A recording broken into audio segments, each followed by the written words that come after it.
그 스웨덴이라고 하는 나라가 있습니다.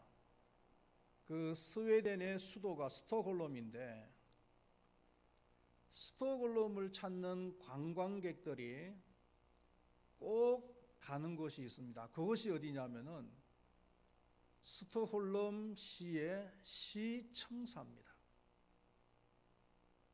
관광객들이 좋은 그런 관광 명소를 찾지 않고 시청사를 찾는다는 것이 조금 의외이긴 하지요. 그런데 사람들이 이 시청사를 찾는 이유가 있습니다. 물론 그 강을 끼고 있는 고딕 양식의 그 시청사의 아름다움, 외관의 아름다움을 보는 재미도 있지만, 그것 가지고서 그 멀리 가서 시청사를 찾겠습니까? 그것보다 더 큰 이유가 뭐냐 하면은 매년 12월 10일 오후 4시 30분이 정각이 되면은 이곳에서 노벨상의 수여식이 있기 때문입니다. 우리 시대의 지구상에서 가장 큰 상이 있다면은 아마 이 노벨상이 아니겠습니까? 아시아에서 유명한 막사이상이라고 있는데, 그 상도 유명하고 큰 상이지만, 전통이 있는 상이지만 노벨상에 비길 바가 못 되고요. 또 각 영역에 따라서, 분야에 따라서 주는 상들이 있잖아요. 기자들에게 주는 상이 있습니다. 플리츠상이라고 있고, 또 영화인들에게 주는 상이 있지요. 아카데미상이 있고, 아니면은 또 종교인들에게 주는 템플턴 상이라고 있습니다. 다들 유명한 상들이지만 그럼에도 불구하고 노벨상에는 비길 수가 없습니다. 지구인으로 태어나서 노벨상을 한번 받을 수 있다면은 최고의 영광스러운 순간이고, 또 최고의 삶을 살았다라고 자부를 할 수가 있을 것입니다. 그래서 과학을 하거나 경제를 하거나 학문을 하거나 아니면 정치를 하는 그 사람들의 최고의 목표는 노벨상을 받는 것이 아닐까, 이렇게 생각을 해봅니다. 그 스톡홀름 시청사의 강 건너편 맞은편으로 가면은 구시가지가 나옵니다. 이곳에는 노벨 박물관이 있습니다. 이곳에 노벨상을 창시한 노벨의 자치들이 있고요. 그 다음에 그동안에 노벨상을 받은 수많은 사람들의 그 자료들이 전시되어져 있는 곳이기도 합니다. 이 땅에 태어나서 이곳에 한번 이름을 올릴 수 있다면은 정말 최고의 영광이요, 최고의 삶을 살았다라고 할 수가 있을 것입니다. 그 노벨 박물관의 한쪽 편에 대한민국 유일한 노벨상 수상자인 김대중 전 대통령의 자취도 있습니다. 김대중 대통령이 그 형무소에서 수감 생활을 할 때 그 아내 이호 여사에게 보낸 깨알같이 적은 엽서가 한 장이 있고요. 그 다음에 그 부인이었던 이호 여사가 추위에 떨고 있을 그 남편을 위해서 손수 짠 그 득부선이 한 켤레 전시되어져 있습니다. 그것을 보면서 참 만감이 교차했습니다. 진정한 그리스도인으로서 살아간다는 것이 결코 쉬운 일은 아닙니다. 때로는 집안 식구들에게 미움을 받기도 해야 되고, 또는 십자가를 지고 가는 힘든 길이기 때문입니다. 그러나 이런 고통만, 힘든 고통만 있다면은 누가 예수님을 따르려고 하겠는가 말이죠. 진정한 그리스도인으로서 예수님을 따를 때에 예수님께서 우리에게 약속하신 사항이 있다는 것입니다. 그 사항이 얼마나 좋은 것인지 사도 바울은 현재의 고난은 장차 올 영광과 좋게 비교할 수 없도다. 이렇게 얘기를 했습니다. 현재 내가 예수님의 제자로서 살아가는 것이 힘든 일이지만, 그러나 나중에 받을 그 상과 그 영광과 비교를 해보면 현재의 고난은 아무것도 아니다라는 겁니다. 그래서 그가 전도자의 삶을 살아갈 때에 마치 사형언도를 받은 것처럼 힘든 그런 시간들을 많이 보내었지만, 그럼에도 불구하고 그에게 주어질 하나님의 상이 있었기 때문에 그는 부름의 상을 위하여 달려가노라 하면서 전진을 더 했던 것입니다. 오늘은 예수님께서 우리에게 약속하신 그 상에 대해서 한번 살펴보기를 원하는 것입니다. 첫 번째로 생각할 것은 오늘 봉독했던 40절 말씀에 보면은 너희를 영접하는 자는 나를 영접하는 것이요 나를 영접하는 자는 나를 보내신 이를 영접하는 것이니라, 이렇게 말씀을 하고 있습니다. 이 말의 의미는 예수님께서 파송한 그 제자들을 영접하는 것은 곧 그 제자들을 파송한 예수님을 영접하는 것이다 라는 그런 뜻이라는 거죠. 예수님께서는 그 제자들을 예수님 자신이나 아니면은 하나님처럼 높여주시는 거예요. 요한복음 13장 20절에서도 내가 보낸 자를 영접하는 자는 나를 영접하는 것이요 나를 영접하는 자는 나를 보내신 이를 영접하는 것이니라, 이렇게 말씀을 하고 있습니다. 이 말씀이 제일 먼저 적용이 되어진 사람이 누구냐 하면은 아브라함이에요. 하나님께서 그 아브라함을 부르실 때 이렇게 말씀하십니다. 너는 복이 될지니라. 너를 축복하는 자에게는 내가 복을 내리고 너를 저주하는 자에게는 내가 저주하리니 땅의 모든 족속이 너로 말미암아 복을 얻을 것이라 하신지라. 아브라함을 부르시고 하나님께서 어떤 복을 주시느냐 하면, 사람들이 너를 축복하면은 내가 그 사람을 축복할 것이고, 사람들이 너를 저주하면 내가 그 사람을 저주할 것이다, 이렇게 말씀을 하시는 거예요. 그러니까 사람들이 아브라함을 대하는 것은 곧 하나님을 대하는 것과 마찬가지라는 거예요.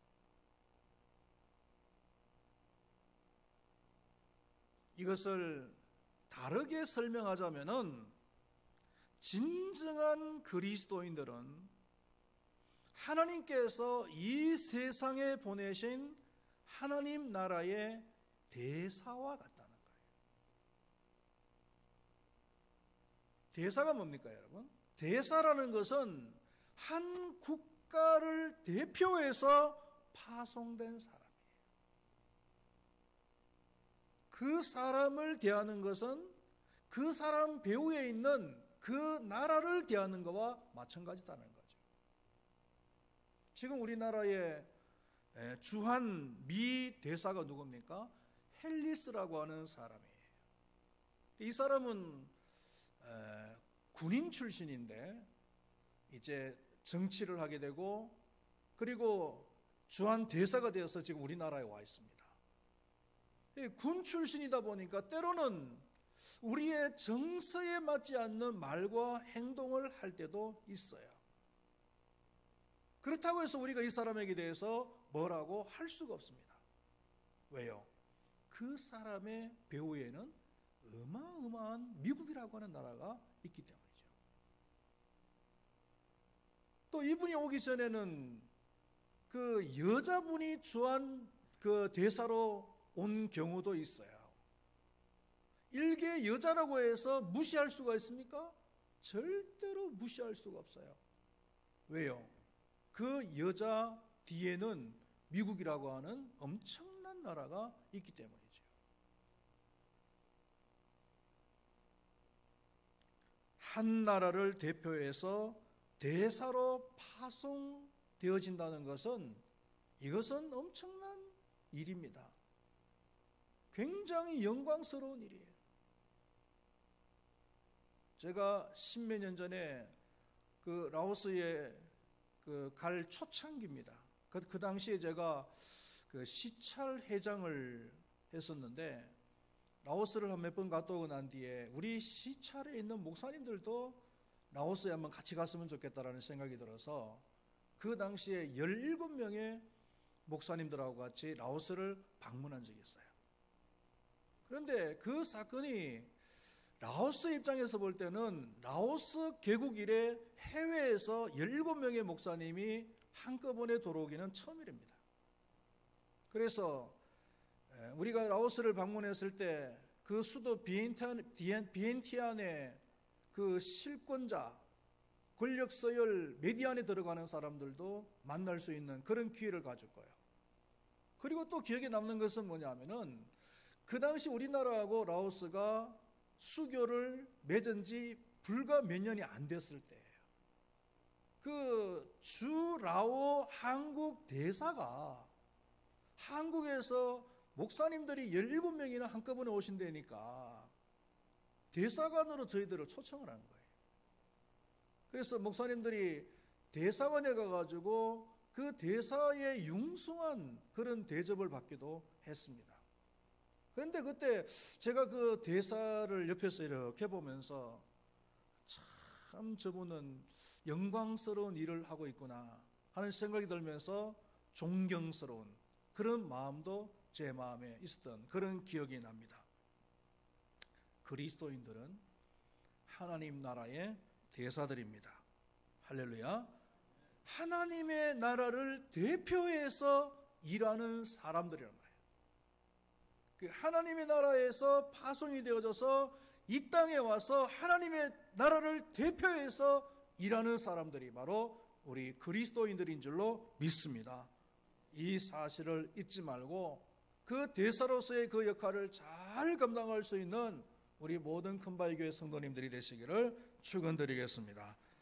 그렇다면은 우리가 대사로서 또 제자로서의 그 사역을 잘 감당하면은 어떤 상이 주어지는가? 첫 번째가 선지자 상이라고 했습니다. 41절 상반절을 한번 읽어보겠습니다. 시작. 선지자의 이름으로 선지자를 영접하는 자는 선지자의 상을 받을 것이요. 여기서 이 선지자 상이라는 것은 선지자를 영접하고 선지자를 대접했을 때 받는 상을 말하는 겁니다. 선지자 중에서 대표적인 한 사람을 이야기하자면은 그 엘리야라고 하는 사람이 있잖아요. 그 북왕국 이스라엘의 아합 왕 시대 때 사역한 선지자인데 이 엘리야 시대 때에 엄청난 그런 가뭄이 왔어요. 그때 이 사르밧 지역에 한 과부가 아들과 함께 살고 있었는데 이 과부도 너무나 가난하게 살고 있었던 겁니다. 그때 이 엘리야가 그 사르밧 과부의 집을 방문을 했어요. 손님은 왔지요. 뭘 대접할 것은 없지요.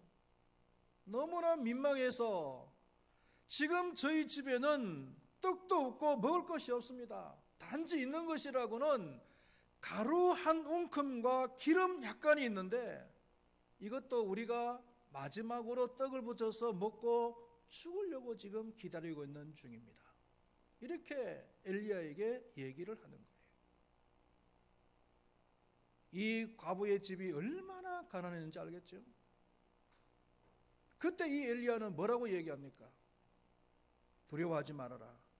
그 가루와 기름으로 떡을 만들어서 먼저 나에게 주고 그리고 그 다음에 너와 네 아들이 먹어라. 그렇게 하면은 가뭄이 끝날 때까지 통의 가루가 떨어지지 않을 것이다. 이렇게 축복을 합니다. 이 사르밧 과부는 그 선지자 엘리야의 말을 듣고 그 말에 그대로 순종을 합니다. 정성스럽게 남아있는 그 가루를 가지고서 떡을 만들어 가지고 그리고 엘리야에게 먼저 갖다 주죠. 하나님께서는 엘리야가 그 가정에 축복한 대로 가뭄이 끝날 때까지 가루와 기름이 떨어지지 않도록 해주신 거예요. 할렐루야. 이것이 바로 선지자의 상입니다. 선지자를 잘 영접하고 선지자를 잘 대접했더니 하나님께서 주시는 그 상이 있다는 거예요. 그게 바로 선지자 상이라는 겁니다. 여러분, 선지자의 상을 받기를 원하십니까? 어려울 때 잘 하시기를 바라겠습니다. 요즘 이 중국 폐렴으로 인해서 그 상황이 참 좋지 않습니다. 많은 사람들이 이 중국 폐렴 이유를 대면서 지금 교회를 못 나오고 있어요. 그 중국 폐렴이 정말 핑계인지 아니면 정말 중국 폐렴 때문에 못 노는 건지 이제는 분간이 잘 안 돼요.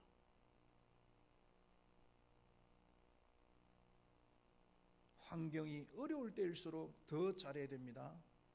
사람과의 관계가 나빠질수록 더 잘해야 됩니다. 잘할 때, 좋을 때 누가 못해요? 종교생활 잘 할 수 있습니다. 폼나게 할 수 있어요. 멋지게 찬양하고요. 할 수 있습니다. 그러나 정말 그 사람이 참된 신앙을 가지고 있는지, 그 사람이 정말 선지자의 상을 받을 수 있는 사람인지, 어려울 때, 사람과의 관계 속에서 어려울 때, 힘들 때 어떤 모습을 드러내느냐, 그것을 보면은 그 사람이 참된 신앙을 가지고 있는 사람인지, 정말 선지자의 상을 받을 수 있는 사람인지 진위가 밝혀지는 거예요.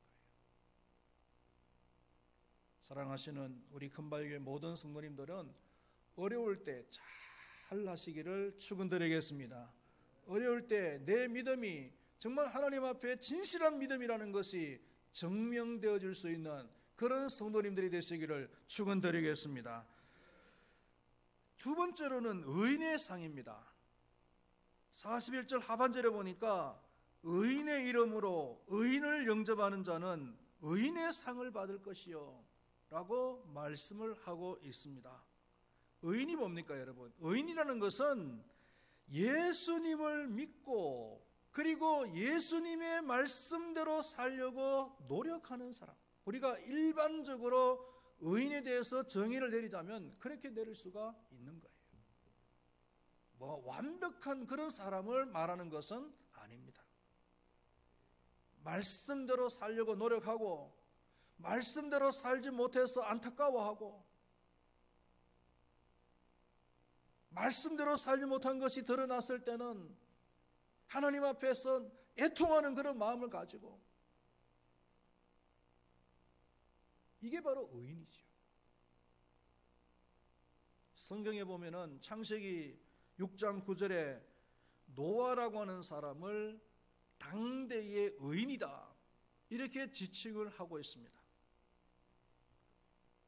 당대의 의인이지만 노아도 완벽한 사람은 아니었어요. 그저 하나님의 말씀대로 살려고 노력한 사람이에요.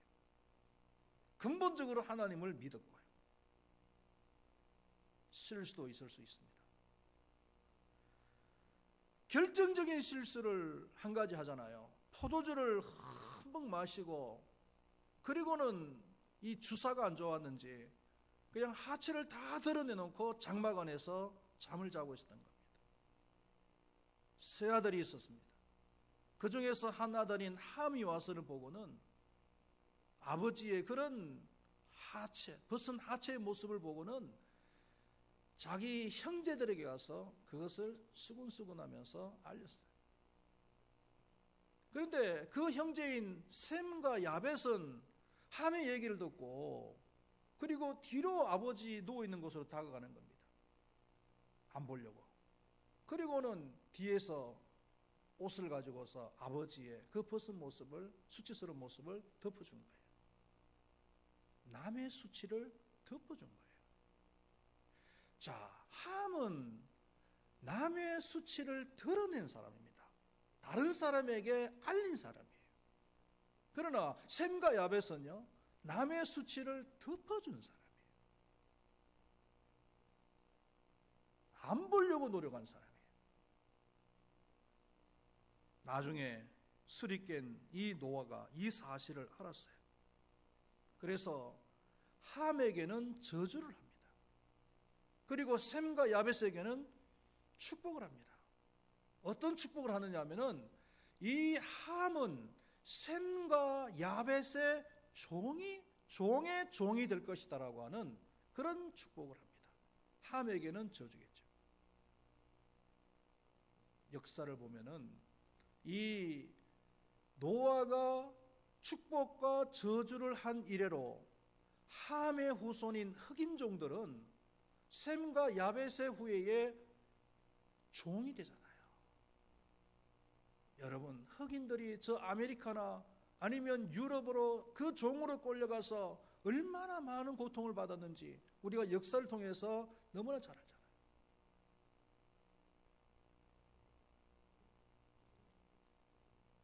당대의 의인이었던 그 노아에게 어떻게 했느냐, 그리고 그 노아가 어떻게 축복과 저주를 선포했느냐에 따라서 그 사람에게 그대로입니다.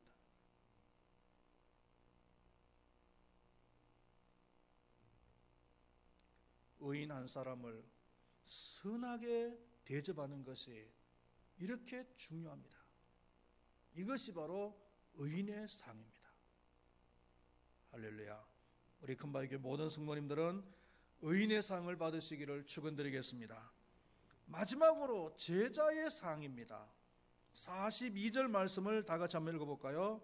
또 누구든지 제자의 이름으로 이 작은 자 중 하나에게 냉수 한 그릇이라도 주는 자는 내가 진실로 너희에게 이르노니 그 사람이 결단코 상을 잃지 아니하리라. 할렐루야.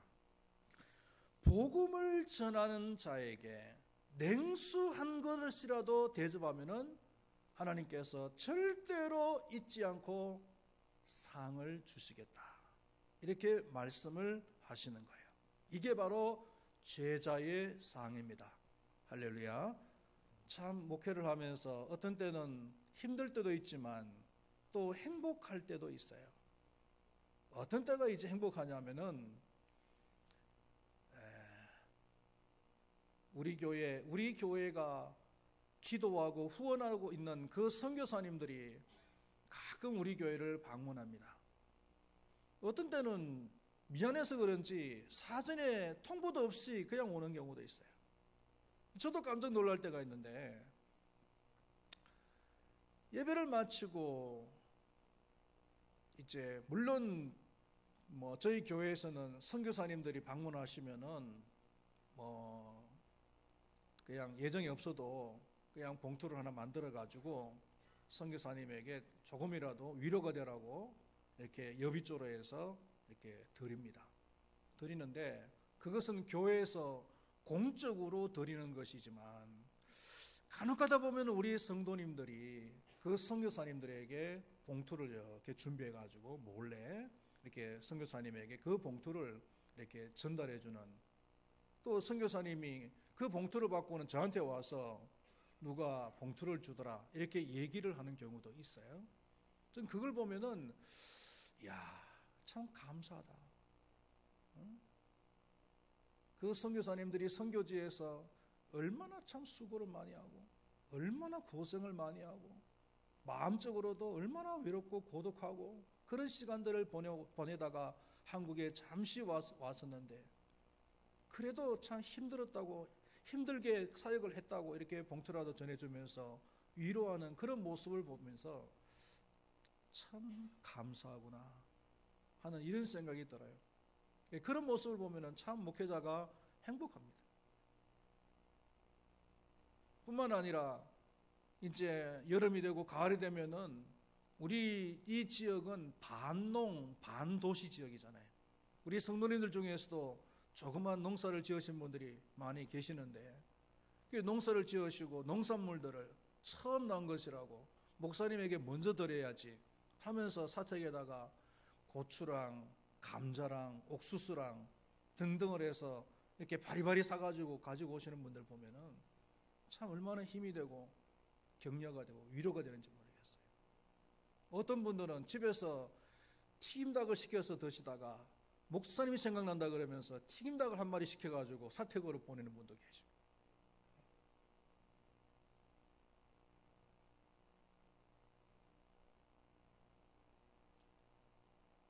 목사가 뭐 하는 존재입니까, 여러분? 다른 거 안 합니다. 다른 거 하는 존재가 아니고 하나님의 말씀을 전하고 하나님의 말씀을 가르치는 그 사역을 하는 존재가 바로 목사입니다. 그거 하나 때문에 대접하는 거잖아요. 그거 하나 때문에 영접하는 거잖아요. 거기에는 주님께서 약속하신 제자의 상이 있는 줄로 믿습니다. 예수님께서 왜 예수님 자신에게 직접 대접하라고 하시지 않고 선지자나 의인이나 아니면 제자들에게 대접을 하라고 말씀하실까요? 일반적으로 한번 생각을 해보면은 예수님은 우리가 눈으로 볼 수가 없잖아요. 보이지 않는 예수님을 우리가 대접할 수 없으니까 우리 눈으로 볼 수 있는 선지자나 의인이나 그 제자에게 대접을 하라고 말씀을 하시는 거예요. 그래서 눈에 보이는 하나님의 종, 예수님의 종을 대접하는 것이 곧 그 종들을 파송한 예수님을 영접하고 대접하는 것이다. 이렇게 말씀하시는 거예요. 그래서 요한일서 4장 20절에도 보면은 보는 바 그 형제를 사랑치 아니하는 자가 보지 못하는 바 하나님을 사랑할 수 없느니라. 그 하나님께서 보내신 그 형제들, 그 사역자들, 그 제자들을 사랑하지 못하면서 어떻게 하나님을 사랑한다, 어떻게 예수님을 사랑한다라고 말을 할 수가 있냐는 거예요. 눈에 보이는 형제를 사랑하지 않으면서 만약에 하나님을 사랑한다 이렇게 이야기하는 것은 새빨간 거짓말이다. 우리가 서로 사랑해야 되는 이유가 바로 여기에 있는 겁니다. 우리는 다 부족함을 가지고 있는 존재이긴 합니다. 완벽한 사람이 어디 있습니까?